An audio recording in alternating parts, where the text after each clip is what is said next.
Hello, everybody, and welcome to this virtual panel discussion on contracts and relationship investment. As a reminder, all of the resources that we mention, as well as recordings of this and future panel discussions, are on our COVID-19 resource page at nsaspeaker.org/COVID-19. During tonight's discussion, we're going to talk through the current climate of the industry, what it may look like going forward, and how you can protect yourself while still investing in your client relationships. As always, we encourage you to submit questions to the Q&A panel on Zoom. For those of you watching through Facebook Live, go ahead and post your questions, and Matt will then transfer them over into the Q&A in Zoom. Please help me welcome tonight's panelists, the lovely Betty Garrett, Deborah Gardner, and Russ Riddle. So let's just get started. Deborah, let's start with you. What is the response and the impact right now on the individuals in the meeting and event industry? And what can the speaking community do to help them right now? Yeah, very good question. Right now, the last 2 to 3 weeks probably feel like 2 to 3 years for most of the hospitality industry. And that's accounted to more than 200 million hospitality people worldwide. Actually, there's 1 in 10 people that work in the hospitality field, and that's including the spouses. But it has been an awakening experience. It's been weird, it's been unsettling, and it's something that the entire hospitality industry has had to deal with. You know, they went from record-breaking stats last year in 2019 to practically being an obsolete industry overnight. And it's been very, very hard. But right now, the way they are feeling, and we've got a database of 40,000 hospitality people from the front lines to the leaders level. And right now, the temperature is gloom because we're right smack in the middle of it. I've been talking with some leaders late last week, and already they've got about 1,200 more people or employees that they have to actually furlough or lay off this week. So in essence, we're right smack in the middle, and there is going to be a trickling effect that's going to take a little bit longer for everything to happen, to kind of stop. In other words, even though the business has stopped for all of us, it hasn't in the hospitality industry. They're still getting furloughed, they're still getting laid off, and doors at venues like hotels are closing. And we even have, over 100 cruise lines that are still out at sea trying to get people back and trying to figure out what to do with that part of the segment of the industry as well. But from the front lines, there's sadness, there's anger, there's also being blessed, and there's positive. It's a mixed reaction. But when it comes to the leaders, they're definitely stressed. They're stressed because not only are they losing their employees right now, but they're also having to look at what their team is going to look like when they get a chance to reassemble it, and hoping they come back. I mean, for an example, my niece, she's a waitress at a restaurant at the Biltmore in Scottsdale. And since they closed their doors, she has gotten a job over at Amazon. So the question is she going to return or not? So there's a lot of stress going on. Now, as far as the clients that all the speakers work with, they're dealing with some major complex decisions right now. They've got a lot of internal meetings with their stakeholders, trying to figure out, analyzing the ramifications, looking at scenarios when they come back in their meetings. Are people going to show up? Are they going to let people fly that have vaccinations? And also they're wondering if they're going to have a job tomorrow. So right now we are still in the midst of it with the hospitality industry, and we're trying to stay as positive, and we're trying to say this is going to be very short term as much as possible. And so how can the speaking community help? Because it seems like the meetings and event industry, they're going through the same sort of emotions, that fear, uncertainty, anxiety. Right. What can speaking community do? Oh yeah, absolutely. We don't want speakers to go away, and especially when it comes to the clients, they still want to know that you're there. And although the world has changed, people have changed, behavior changed, our way of working is going to change and has changed. I was on a virtual program with the CAPS Toronto chapter on Monday, and one speaker mentioned that they were watching a podcast called Advanced Selling. And someone brilliantly said, they said, money doesn't disappear, it just changes how it flows.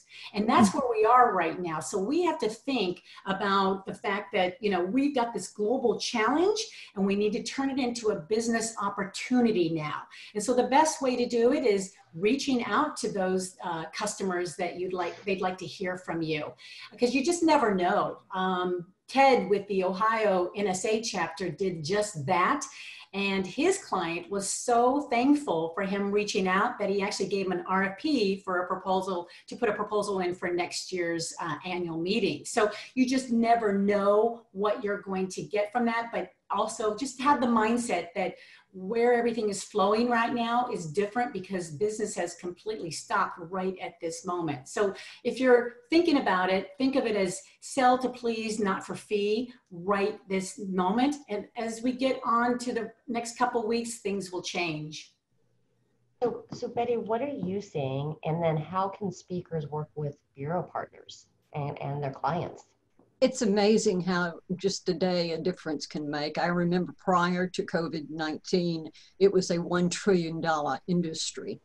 And we were doing 1.8 million events a year and 1.3 million events were corporate. But I think there's some things in Deborah, I kind of don't really agree with you about Ted going out and selling, because right now, most of my clients don't be selling. Don't. They're tired of the selling. They're tired of hearing about how wonderful I can do your virtual meetings, da, da, da, da, da. But I think what we need to do as speakers is have a servant leadership attitude. Be grateful to your clients. Write them a thank you note. Do something. Do free sessions, or do a podcast or a webinar. And you might want to do just a little bit of a different format. Maybe have an idea for 20 minutes, then Q&A, and you're done. And you record it and send it. But show. And you might even do something inspirational, a weekly summit or a daily summit, and just do a 30-second bite of saying, I'm with you, you know, and that sort of stuff. And so that when time comes, you know, I'm here. That's what I think our clients are looking for. And that's exactly what Ted did. He actually just gave a resource of an article that he had and just reaching out to say, you know, hope everything's a-okay. So I totally agree with you. He was not selling, and nor should he. Okay. Right. It's about relationship, right? I mean, everything's about relationship, and the message that we're in this together and just reaching out. You have to nurture your relationships.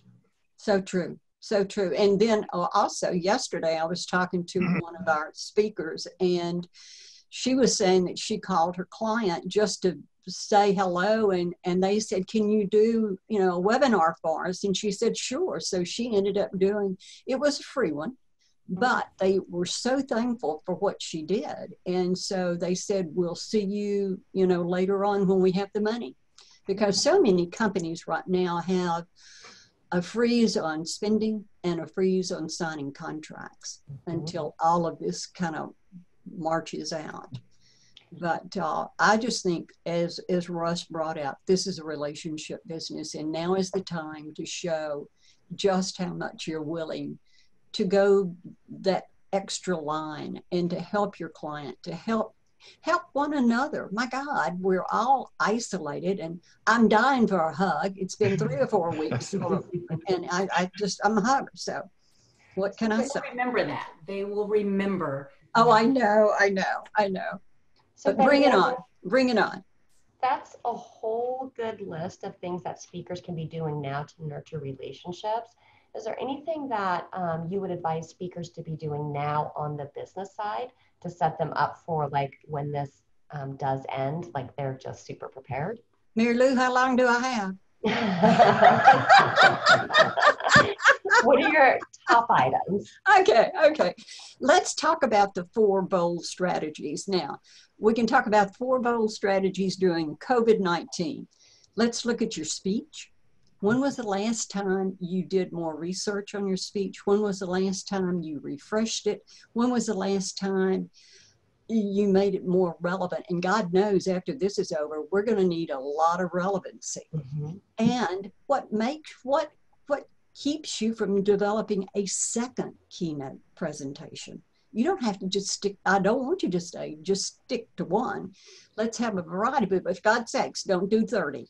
So I would also look at your video, because now is the time to update your video, revise it, show some energy. You know, you might even want to do a little bit more content.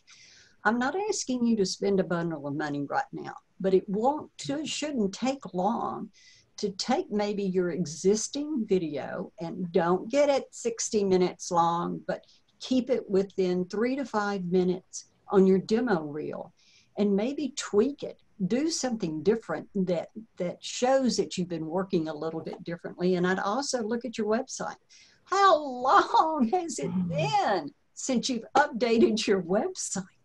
And be sure that the information is sent to your bureau so that our website reflects yours. And so keep us updated. This is a great time to do that. And for God's sakes, get off your duff. Let's write another book. I know you've been thinking about it for years. It's all up here. Now is time to use this time wisely. And the other thing I want to do is challenge some of my seasoned speakers. Prior to COVID-19, did you start seeing some of your sales go down? If so, here are 3 questions I want to ask you. Number 1, are you being outsmarted by your competition on your marketing efforts? Number 2, are you asking the right questions? And number 3, is your speech fresh? Have you shortened it? If you're using that same one you've been using 2 years ago, honey, you are outdated, and nobody wants an outdated speech. So that's what I would suggest that you do right now while we have time on our hands.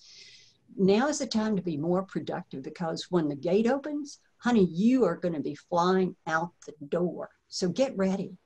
And I think those are super excellent things to work on. And when you think about like the speech, so many people, like when I was putting events together or when I attend an event, if there's a speaker I'm interested, I watch them on YouTube. And if they give the same speech that I saw on YouTube, I'm just disappointed. Yeah. And then the other thing is, I would say to speakers, headshots should not be 20 years old. You probably want to get a headshot within the last year. Oh, yes. And no glamour shots. Deborah, what would you add to that? Well, just to play up on what Betty was saying, totally agree with. On top of that, it's about embracing the biggest room you've ever been in now, the room of improvement. This is the opportunity right now to improve what Betty just shared with you. And you're probably thinking, well, how do I do that when nothing is happening? I can't even leave my house or anything like that. Well, there's plenty that you can do right now that will help you with that new speech in particular. Start a side hustle. Linda Larson is a great example from the Central Florida chapter. She started to learn, and she got on YouTube and learned how to cut hair. So she's cut her husband's hair. And when she was on the local news, she was able to tell the story that, hey, you know, I learned something new, and it could be a language. It could be all kinds of different things that you can learn. I just know that my hospitality peeps are out there at home making masks for the healthcare providers. And I thought, what can I do to connect with them and provide possibly a story for my speech down the road? Well, what did we do? We came up with t-shirts that are actually, people purchase these t-shirts for them. The proceeds go to these hospitality people that are actually making the masks. So at the same time, I'm able to connect with my clients throughout the whole time. But this can be a story. And that's the thing that Betty's trying to say is, what is your story? There's a lot of stories you're hearing out there about this during COVID-19, but what is the new story that you're going to bring to the stage? And the other thing is, the clients are hoping and wanting you to come back healthy. So they want to make sure that you are taking care of yourself, you're getting getting plenty of sleep, you're eating right, you're exercising, because when you're ready to showcase who you are, whether it's virtually or face-to-face, they want to make sure that you're going to come back and do what you do best. And drink lots of water. Yes. So we have a few really interesting questions. First is, what's the one thing that you fear could be a lasting impact on the speaking business from this, like kind of darkest fear? We're going to get to like what the future could possibly look like, but what's like a fear? And then how do we address it? I think Russ's contracts are probably going to fear. Oh my God, I won't sleep tonight after reading some of his stuff. Jesus. Oh, they're not that bad. Deborah, what do you see as like a fear, and what's some things that you do to prevent it? The fear as far as the speakers are concerned. Mm-hmm. Well, I believe, and I don't know where I got this from, so I can't take credit for it, but I do believe in the 4 phases of behavior right now. And that is fear, understanding, action, and recovery. And I believe that we are still stuck in the fear. We're stuck because, you know, we've got 7.8 billion people in the world, and everyone is experiencing uncertainty. So we're stuck in that fear area where we need to start moving to the understanding that this is reality, this is what's happened, this is the way we're going to have to do business from here on out. So that way we can put our strategies into action. And by the time we start recovering, you're going to be ready to go and flood out the gates really, really fast. And Deborah, may I interject? You were talking about things that they could be learning. One of the things, and we can talk about this later, but how to do virtual meetings. And I'm not talking about put me on mute and all that sort of stuff. And as you suggested earlier, you know, have a makeover, because your style is going to be different. The format's going to be different. You're going to need different equipment. There's some things you need to know behind the camera, and how can you stay engaging, and how can you show continuity, and how, you know, there's going to be some things different that you've never had to do before. And so how do you learn those techniques? And I highly recommend that. And I think Mary Lou suggested that something later on this month, we're going to talk about some of the virtual meetings and things that we need to do. So I commend NSA for driving that, because that is so important, because clients want you to be so professional and so over the top. Yes, face-to-face meetings are different, but virtual meetings are so different than you have ever done before. And so now is the time to hone in on those techniques and stay. And there's things like, you know, if you do a virtual, when you do a virtual, maybe do it, may the content be maybe 15 minutes, then stop and ask Q&A. Bring your audience into the group so that they feel connected to you, because videos are boring. Sorry. But, and Betty, the contract's going to maybe be a little different too, because you need to think about managing expectations on both sides. What does that look like? The details of a virtual meeting. We'll need to describe it differently so that everyone understands what each other's delivering. Ross, are we looking at 2 contracts, maybe a face-to-face contract and one for virtual? Maybe, maybe not. Yeah, certainly the details, the who, what, when, where, and why, you know, all the things that are being delivered, who's responsible for what, and how, you know, it's just going to be phrased differently. And that's going to help speakers and trainers up front think these things through, Betty, because they're going to have them in their contract, and then they're going to be preparing and go, okay, here's what I need to deliver based on what I've promised. That's right. Well, I think if speakers view themselves as experts who communicate expertise, like that puts things in context, right? So yes, there's many ways to do that. We're all familiar with the live in person. This is just another modality to do what you do best as speakers, which is educate and inspire and ignite change in the world. So, and if you look at things through that frame, like that's how a contract should be written. I'm sharing my expertise, and it's in this way. So we're going to delve a little bit into some contract specifics. But first, Deborah, are you are you seeing that meeting planners are canceling events or postponing them? And if they're postponing them, when are they postponing them to? Like, what are the trends there? Good question. I get this all the time. And of course, it changes every day. And I'm always looking at the data, and I love data. I love statistics. I'm a sponge with that.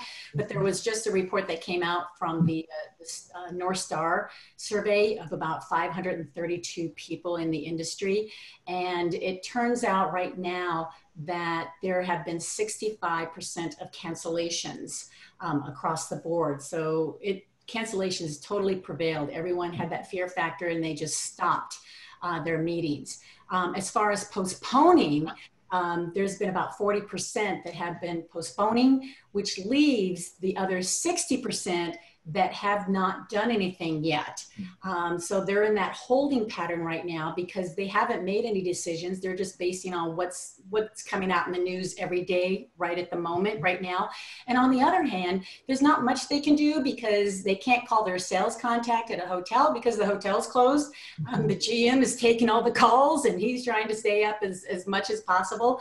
But there's just really has not been any decision yet of what they want to do. Now, 2 out of 10 of these people found that rescheduling their meetings has been taking longer too, because it's been very difficult. Majority of the time at the beginning, there wasn't that seriousness. And so they've had to deal with attrition and cancellation clauses that they didn't want to deal with. But now as the virus worsened, it's gotten a lot easier. But what they're finding out is the space right now is not available. They've been trying to push it into the fall season, but those meetings have already been intact. They've already been confirmed. But what's been hard is the space is because there's hotels, there's convention centers that have been turned into field hospitals. And when they're turned into field hospitals, there's a lot of remodeling done to those rooms. Like they have to take out the carpet and put vinyl floor. They have to take the curtains down and replace those, work on the outlets for the machines that come in. So it's going to take some time to revamp that back to a guest room or the convention center back to normal as well. So that's been kind of, difficult to manage for them. But rescheduling, those that have been rescheduling, majority of them, about 54%, have pushed most of their business into Q3 and Q4 or into 2021 and even into 2022. We predicted that 2021 was going to be slow. It's not going to be slow now. And so, Betty, what about from the speaker side? How are cancellations and postponements working?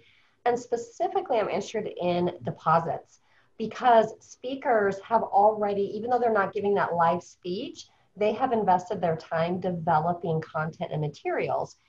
Is it appropriate, or how is it appropriate for how can speakers ask to keep that deposit? Let me back up a minute, Mary Lou. What I'm seeing on my side from a bureau, I'm seeing a lot more postponements than outright cancellations. In fact, I got an email today that one of my clients that I've been waiting on is postponing their meeting till March of next year, and we're just waiting to see if the speaker is available during those dates. So, but here's my thought, and Russ will probably rip me a new one, but I think if the dates are confirmed and I have received the deposit, and if we have to postpone it next year, my contract's in place, or I've got a new addendum, or whatever the case may be, I've got the deposit money. I don't feel that it is right as a bureau owner to hold on to that deposit.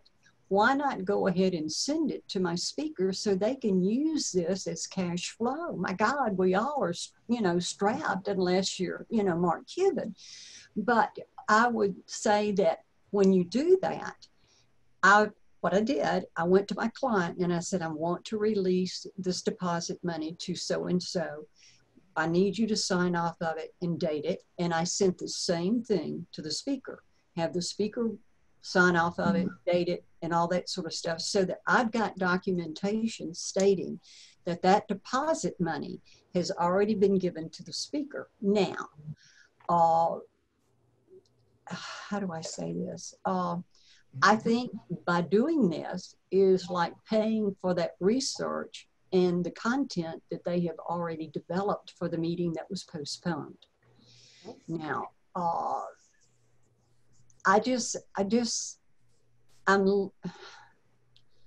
God, y'all are going to probably feather me when I say this, but I'm just leery of bureaus having a lot of money in escrow.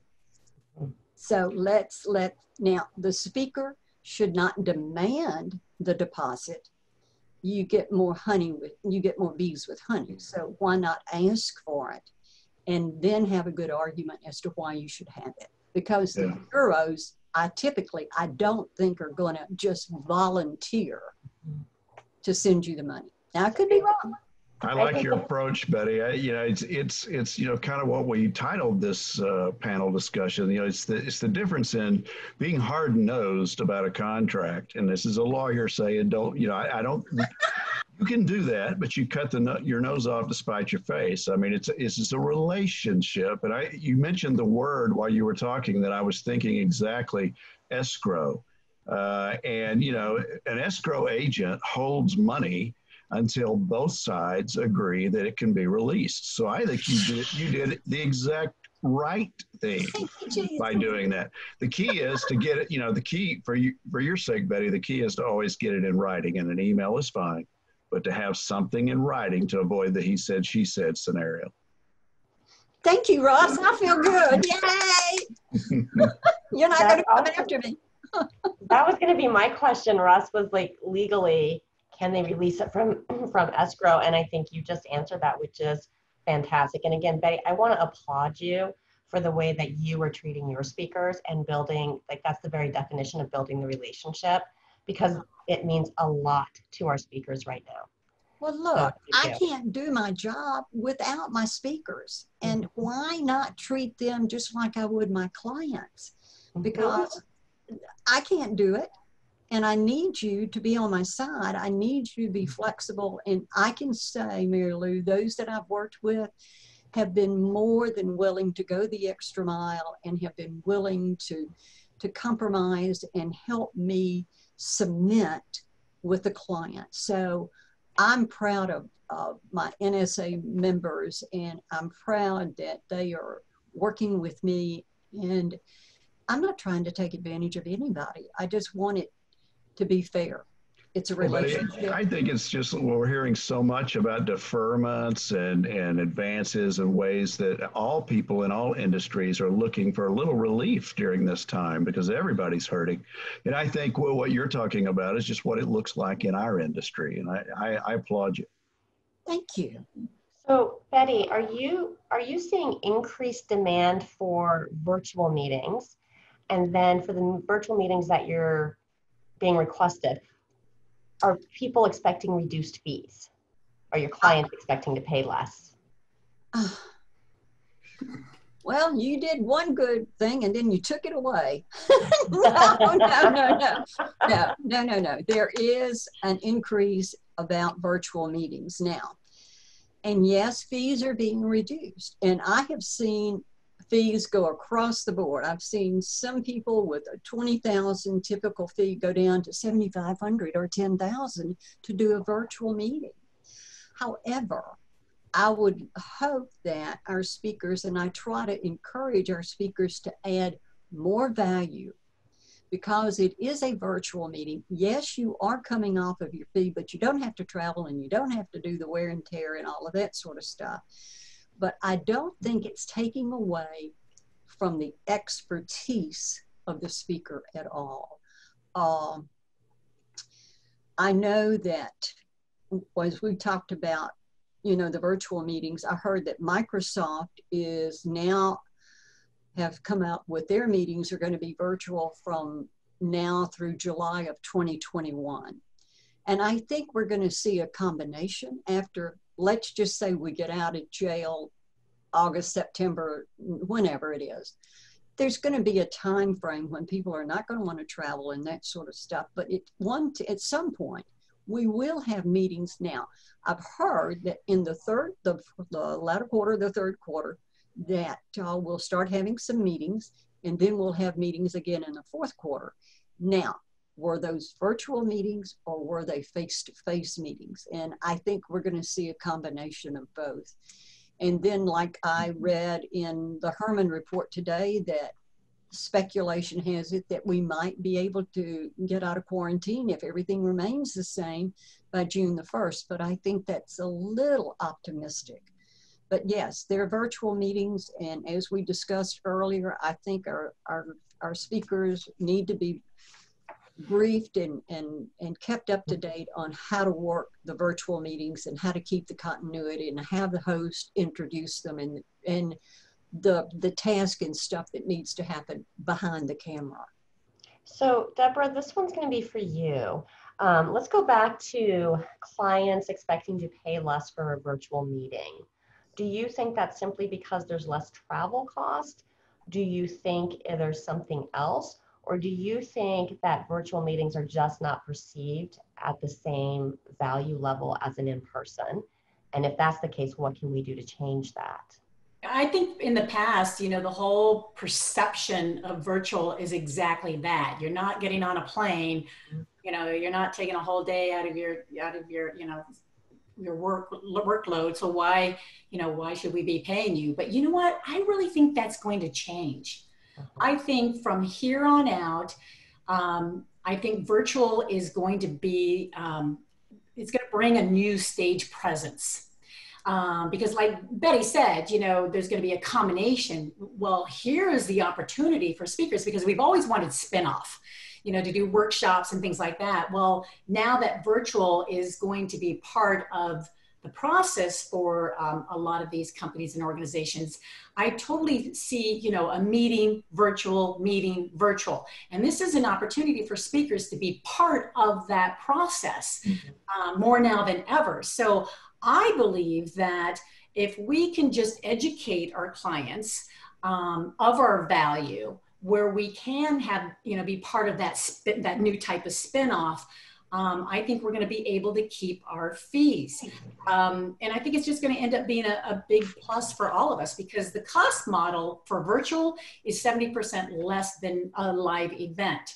So they're going to have, I know the budgets are going to shift, but I know also sponsors are going to become more involved in all of this too. So I think that if we can just educate them on our value, and at the same time, they are educating themselves right now on virtual meetings. So we can, like you said, Mary Lou, earlier, if we can show the professionalism that we bring to this virtual stage, we're going to be able to hold on to our fees. The other thing that we have to be prepared for is that virtual is going to have a different agenda. The meeting agenda is going to look different. It's going to be crisp. It's going to be clear. It's going to be short and to the point, because we are going to be competing with distractions wherever these people are going to be watching the virtual thing. So our program descriptions have to be marketed and tight and clean and to the point to keep that attention going.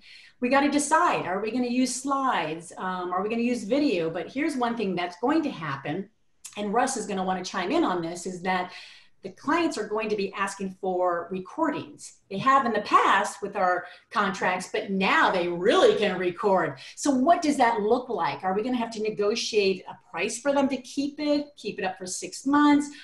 There's going to be some discussion around recordings more now than ever.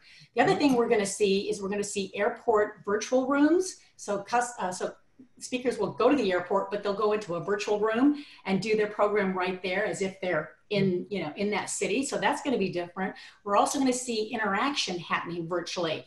You're going to hear the new features coming out where people will be able to clap, people will be able to laugh, there'll be emojis. So that way there's that human to human connection that is going to be needed during virtual. Overall, I think virtual is going to be so good. It's going to be so good, we're going to be lost in it. Just like when Spotify first came out with the music, we're like, what is this, music online? And now it's just second nature to us. Well, and Ed Rigsby made a good comment in the chat. He was on an ASAE CEO call on Monday, and he said many of them mentioned that they were pushing hard to develop virtual education. So there's a huge opportunity for all of the speakers if speakers are willing to change how they deliver value. Rosemarie asked if virtual webinars should be priced lower than the original in-person breakout session or keynote. My personal opinion is, again, you are an expert delivering expertise. That is the price. So you would take off any travel related expenses or fees. But that's just my personal opinion. Lenora Billings-Harris chimed in and said, instead of dropping fees, add some tangibles that don't cost anything, like PDFs that are worksheets and action plans as follow-up to the virtual session. So I think this is a really great opportunity to really redefine conferences and events. We've been talking for years that the conference model needs to change. This is forcing us to do that. So do you guys agree with that, or does anybody think that fees should be lower? It's the whole debate, Mary Lou, the whole debate about time and materials versus expertise and value. You know, a lot of industries just are clearly in the spot of time and materials. We are not. And it goes back to what both Betty and Deborah have been talking about. We just have to continue to educate our clients. And, you know, it's always said that, you know, something good comes from everything. And I think COVID-19 is forcing a lot of changes that were farther down the path. They've moved them up close and up front. And so we're going to see a lot of these discussions, a lot of opportunities to educate the client and help them understand that. And to the point about recordings, Deborah, yeah, I mean, you want to control your content. It's important. And so those are the kinds of things that, you know, Betty and I were talking on early on about how the details in the contracts are going to change a little bit, because yeah, they probably are going to be able to record it, and you're going to need to control how long they use it, how wide they use it, and so forth. So a lot of details to consider. And I also see some other thing that may come into play is licensing fee. Now, most of my clients, I have to have, if you're going to record my speaker, there's a recording form, and yes, you can do it for archive purposes. Now, if you're going to sell that video or whatever, now you're getting into a different play area. So that is what I see coming up to the surface is, what are you going to do with that video if you're going to sell it? Or you can also keep it on your you can keep it on your website with a password protected type thing. And that's how I prefer it and suggest it, Betty, because you want to continue to control. You want to control what happens, you know, not to play on the word viral, but you don't want your content going viral because you didn't do it right. So don't let them download it, stream it on your platform, and you can protect it in all kinds of ways. Well, and don't, for God's sakes, excuse me, record the thing, have your attendees record this thing on your iPhone, because that is going to get you into trouble, the planner, because you have to have permission. You can no longer let your attendees record from their cell phones, because this, if it goes viral, it will mess up, or it will distract from the branding and all of that sort of stuff. And as long as the planner tells the attendees to turn your cell phones off, and this is can be recorded, as long as you document it, put it in your program, say it before the keynote goes on, then you're covered. But there's going to be litigation probably, and Russ chime in here, because I think that is something that we've all overlooked. But I have it in some of my contracts that you have as a meeting professional, you have to make note that these cannot be recorded by the individual in the audience. So I've had some speakers want me to sign that I will not allow that to happen. I can't do that. I can't control what the attendees do from somebody planning it. I am happy to agree to what you just said, Betty. I'm happy to agree that there's notice in writing, that we'll put notice, that we will discourage it. But especially the kids that grew up with cell phones. Like, I remember I was older when cell phones came out. They were a miracle. Kids grew up with them, and they record everything. And so I think as a speaker, you just have to go as if you are being recorded, because somebody is probably recording it. Well, I just think, Mary Lou, that as long as the meeting professional puts it in writing, in the program, makes an announcement, they are void of any liability. There's no way to police it. There's no way to control it. And to the extent that it's a corporate event and your contract is with the corporation, you can put language in there that says the company is responsible for what their employees do and give the do's and don'ts. And not that you're going to haul off and sue them. That's not where I'm going with it. But it makes everybody a little more careful if they're contractually obligated on some of those things. Right. Right. That's a great point if your client's a corporate. Russ, let's talk about some contract stuff. So we talked about how speakers should really, and of course I'm biased, but in my opinion, they've done a lot of work. They deserve those deposits. What do you think about, instead of writing contracts with deposits, this is the fee for the development that's due by this date. This is the fee that is due for the actual speaking, or like kind of breaking up the fees. So that way, like, there's no question. Right. I think that would be wise. I mean, again, it's back to the early conversation about contract language is going to change in so many ways because of COVID-19. It's how contracts evolve. I mean, there's a lot of things we can talk about in that regard. How do you think the meetings industry, meeting planners would react to contract changes like that? Well, I think this is the best thing that actually could have happened, because finally, we're not just going to receive contracts and say, hey, sign here and send it back. There's going to be conversations now.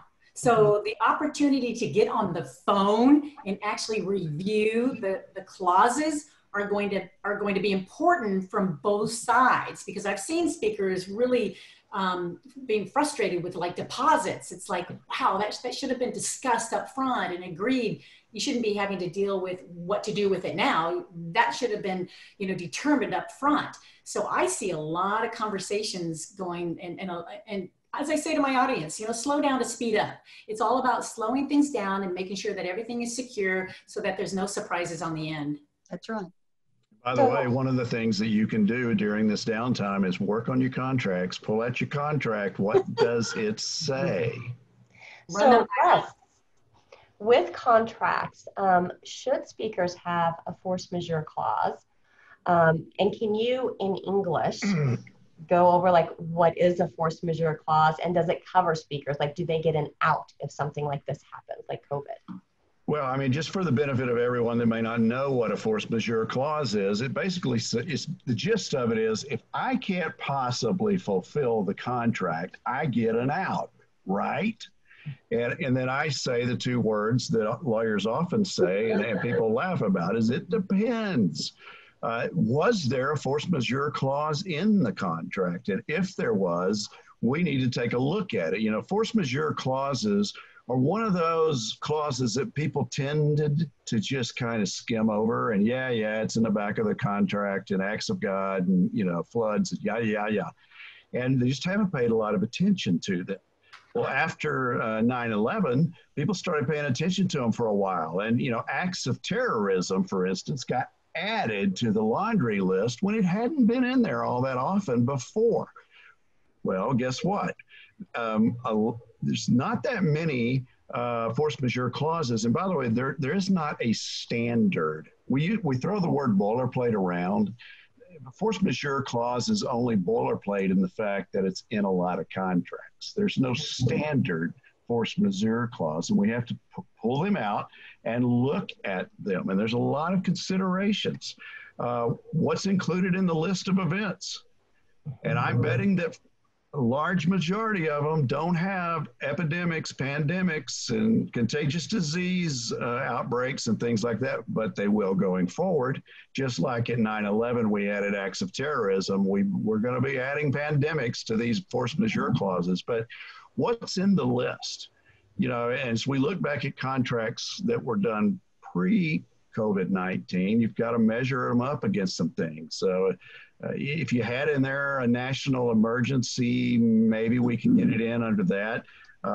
Certainly, if we have government acts or orders are in the list, we can get it under that. But it's probably not an act of God, not this pandemic.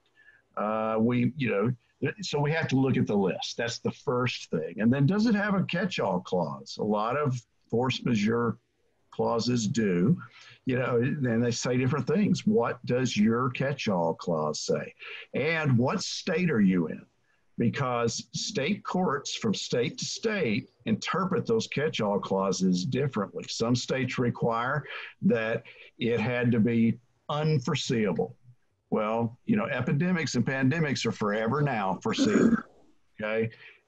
But what was in that? And was it foreseeable? Does your state require it? And there's a canon of construction for clauses in the law called ejusdem generis. And what that means is your catch-all clause, if courts apply that, your catch-all clause, the things that the list has, and you have that catch-all clause and any other things beyond my reasonable control, they say, well, it has to be similar kinds of things, not just something totally different. So case law comes into it. What is the measurement of invoking it? Was it became impossible? Was it became impractical? Something other than that. What kind of notice was required? You'll have all kinds of verbiage about that. Sometimes it's prompt, sometimes it's immediate, sometimes it's within X number of days. And by the way, when did that period start? Yeah. Did it start when China banned travel? Did it start when the World Health Organization said there's a problem? Was it when President Trump issued emergency? Was it when your state governor did it? Was it when your county mayor or what it would be county judge at that level? Was it when they said stay at home or shelter at home? And here in Dallas, for instance, we had one county that was saying, these kinds of things, and cities were saying that's not good enough. And so they were combative. When did it begin? Okay. So Russ, you have a handout for us, right? Breaking down force majeure. Yeah, I have a handout that kind of goes through some of those things that I just said. I also have a sample. It's a sample only of what maybe a force majeure ought to look like in the speaking and training industry. Things like labor disputes, because certain states have union requirements for load in, load out, and unions in the travel industry and all that. So you want to have something about that in there. And as we said, the pandemic and such. So yeah, I've got a sample clause and a whole handout on some of the things I was just touching on. So Linda Keith submitted a comment that she added a travel safety clause that allows for either party to change the date due to travel safety. So that's interesting. And Ed Rigsby asked if you could, what does the term impractical mean? Can you define that? Well, that's the problem with some Without saying it depends. Now, to Ed and everyone, now you're getting to see why lawyers are in fact necessary, because we've got to argue over things like impractical and when is prompt and, all those sort of things. So it's better to have very clear language, and there's no perfect clause. So please take the handout and that sample clause as just that. It's a sample. But it's also, I think it also underlines the point of investing in your relationships. Because if you invest in your relationships, like you said, there's a lot of gray in contracts. And if you have a good relationship, organizations, whether they're hotels, whether they're clients, they're willing to work in the gray with you. Russ, what about insurance? What are the types of insurance that speakers should have, and then how do they interplay with the force majeure clause, for example? Well, a couple of insurance policies that we might be thinking about with these kinds of things in mind are business interruption policies, events cancellation policies. But be careful when you're getting those policies of insurance. You got to look at those policies because they often have exclusions. For example, there are some event cancellation policies that exclude communicable diseases. Well, here we are. You know, what's that going to do for us? So, you know, just like any other contract, insurance policies are negotiable. Now, they may say no, but ask for it. And there's different kinds of riders that can be put on these things where they'll do it in certain instances. I'm also providing a handout of the basic sections of an insurance policy, because they use like 9-point font or something like that, and it's pages. And so you need to know, okay, what basic parts of the insurance contract do I need to know about, and what can I do about it? And you also want to know, what does the other party have? What kind of insurance do they have? Because you might get some coverage under there. You know, personal injury, bodily injury, sometimes you can wedge in there this kind of disease. It's a deadly disease, as we've seen. Not in every case, but in many cases. And so what does that insurance say? And does it do you any good? But you know, as I said a moment ago, COVID-19 has opened a lot of eyes in a lot of areas, and insurance companies are going to be relooking at things. And we, as insureds, need to be asking the right questions.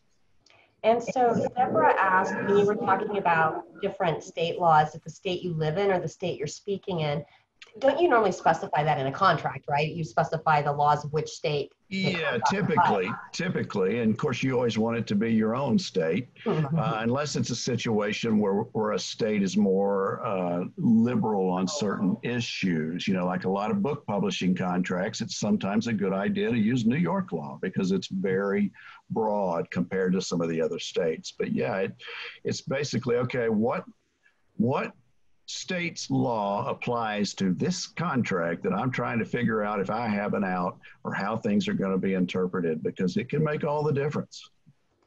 So, Deborah, how do you see the events and meeting industry changing overall after COVID-19? And I know we've talked a lot about virtual meetings and that becoming part of the norm. What else do you see, or would you throw out there as a prediction of how the industry is going to change? Yeah, it's going to really change. It's going to be different. Meetings and events are definitely going to be different. It's taken a few times because in the meetings industry, this is not our first rodeo, but this COVID-19 is a different animal. It is a beast, and it has attacked us on all levels. And when it has to do with globally, it's different than it was with SARS and N1H1. So, and they even say, you know, with 9/11 and the financial crisis combined, this is worse. So it is definitely going to be different. And there's three things that are going to really stand out. And I call them the 3 S's. There's safety, sanitation, and sustainability. Those 3 things are going to really hit hard for the meetings industry to change immediately, especially from the venue, the hotels where we have all these type of meetings.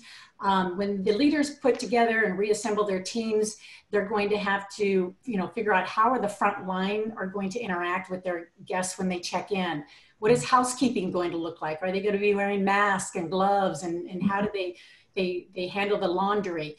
Food handling, you know, buffet is going to be distinct at this point.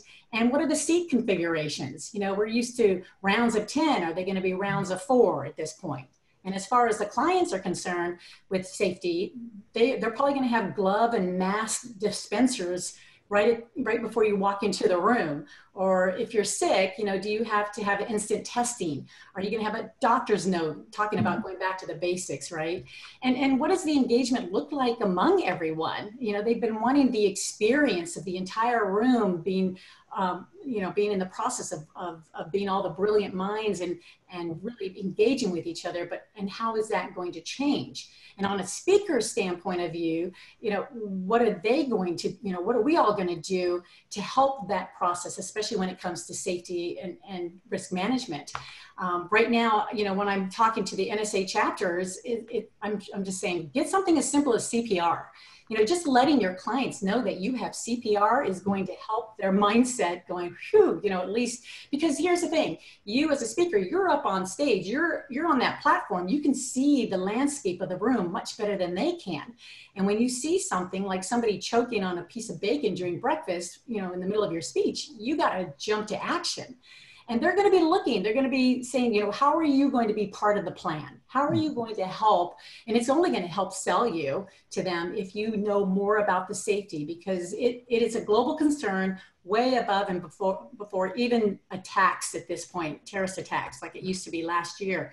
One of the ways that I like to share at the chapters is that I always try to do something creative and different that will get their attention. And one of them is I will let them know I'm always going to wear my necklace. Now, this might look like a very nice little silver chain and necklace, but this actually is a safety device. So I'll tell my customer, if I see or my client, if I see somebody, or if I see an attack, somebody attacking the room, coming in, all I have to do is push the back of this button and it actually contacts 5 people immediately: 911, the venue security, my client if she's not in the room, and 2 other people like my family and my dog. I don't know, but those are the things that you want to look for. Is what are you going to be able to help when it comes to safety and the sanitation side of things. Now, when it comes to sustainability, the question now is to fly or not to fly. So transportation is going to change, and we've already been talking about this the last 6 months. There's going to be a lot of, you know, just like the financial crisis where everything went nationally, well, then it went regionally and globally, locally. So now we're going to probably do a lot of local events, local meetings until people start getting more confident about traveling again. But that traveling that has been coming on board and that the meetings industry wants to do, it's going to really help locally because the Amtraks are going to be more involved. People will be traveling by car. They're going to be going by bus more than ever before, and which is great because now those bus depots will be upgraded. Maybe there'll be a Starbucks in there. I don't know. Mm-hmm. But overall, I think we're going to have to think globally, but we're going to have to act locally for a little while until everybody gets back to, you know, normal, the new normal. And Betty, what would you add? How do you see like the speaking industry changing because of COVID? I think all of that was great with what Deborah said, but let's bring it back just a little bit, because what I see or what I think is going to happen, our topics are going to be I think speakers are going to need to be more motivational and leadership. Because I think we've been in jail, we've not been motivated. We need to get our teams back in order. We need to get our teams where they need to be. We need to have the leaders who are ready. And I think topics like leadership and motivation are going to be popular. I think trends and disruption, and God knows we've had enough disruption to take care of us. And I think the third part of this is how to build trust, because right now there's very little trust and going to be little trust for me to get on that plane. So you're going to have to build more trust with your employees and with your attendees. And those are the 3 things I see that may come into play more so than they have before. And I think we're going to have bone down as to how do we inspire? How do we engage our employees? How do we engage the attendees so that they are motivated to change that mindset and help them? And we've got to have great leaders, and the leaders have got to have the tools and the techniques they need in order to lead their organization. And I think you're spot on, especially with those topics and building trust. I think that's something that's been sorely needed for a while. And we've seen how companies have had to react because of COVID. But before any sort of a crisis, you always talk about how employees are your number one thing, yet they're the first thing that you cut almost immediately or furlough. So there is a lot of broken trust there. So that's, I think, going to be a very interesting topic. And our members are, because of their expertise in communicating and in building trust, I think how they interact with their clients now could prove that they know how to build trust. So again, that nurturing the relationship. Right. And that's definitely something I think they should add to their repertoire. We're a critical industry. Yeah, it is. Russ, how do you see, what are the top contract changes you see happening because of COVID? Well, yeah, part of it was the whole force majeure. That's going to be looked at very closely. I think you can put some, typically you wouldn't see us requiring insurance on one another. Sometimes the event planners on their side, they require insurance of us, but we're going to be needing to be more proactive about what kind of insurance they have. A contract's a two-way street. Cancellation policies, we're going to want to relook at those. It's been a long time now that we've been putting in those pretty commonly, that if we can't do the gig, we can provide someone who is a good alternative, a suitable alternative. Well, I think we're going to want to put in there, if because something beyond either of our control, I can't be there live, then I have the right to do it virtually. Some of those proactive things that force the conversation about it. But there's going to be, a lot of what we've already talked about, that thinking about things in a different way, because virtual is going to be more the norm. It's not going to go back to what we had before. This was coming. COVID-19 just pushed it up close. And so contracts are going to change a lot. Well, and I think, like I've heard, we said the industry was going to change after 9/11. We said it was going to change after the Great Recession. It kind of changed, then it just came back. I think the differentiator now is that we have tools and technology that are affordable and will allow for the changes. So I think you're right. These changes are going to stick. So how can NSA members and speakers in general get ahead of it and lead through their relationships? Yeah, it gets back to, it's all about relationships. It is. And, and I've said for a long time, contracts keep friends friends. Contracts keep relationships in place. It does not mean there's not going to be a dispute. Right. We're going to argue about things, but we can always go back to the document and say, emotions aside, here's what we agreed. And so we're going to have to really think that through when we know those conversations will inevitably come. What do we want to be able to refer back to? Agreed. So we are at the top of the hour. Deborah, Russ, Betty, thank you so much for sharing your insights and your expertise. I think this was super, super valuable, and we really appreciate you guys.